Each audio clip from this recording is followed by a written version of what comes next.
नमस्कार, मी मंजिरी निवास चौगले. संचार टाइम्स न्यूजमध्ये आपले स्वागत आहे.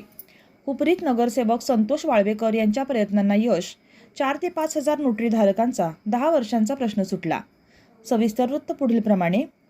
हातकणंगले तालुक्यातील हुपरी येथील नगर परिषदेच्या सर्वसाधारण सभेत आज 2 महत्त्वपूर्ण ठरावांना सर्वानुमते मंजुरी देण्यात आली आहे.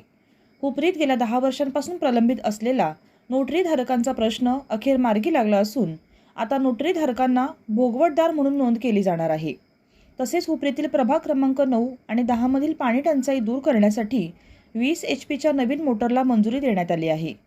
हुपरी नगर परिषदेचे आरोग्य व स्वच्छता विभागाचे सभापती संतोष उर्फ गुंडू वाळवेकर यांनी या दोन्ही महत्त्वाच्या विषयांवर ठराव मांडून आक्रमक मागणी केली होती.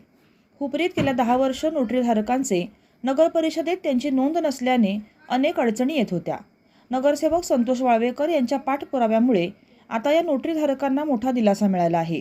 प्रभाग क्रमांक 9 आणि 10 या भागात सध्या तब्बल 7 ते 8 दिवसांनी पाणीपुरवठा होत होता, ज्यामुळे नागरिक कमालीचे त्रस्त होते. हा पाणीपुरवठा किमान 3 ते 4 दिवसांनी व्हावा यासाठी 20 HP क्षमतेची नवीन मोटर बसवण्याचा ठराव मंजूर करण्यात आला आहे. यामुळे आता या भागात 4 ते 5 दिवसांनी नियमित पाणी मिळण्याची शक्यता निर्माण झाली आहे. संचार टाइम्ससाठी प्रतिनिधी अलाउद्दीन मुल्ला.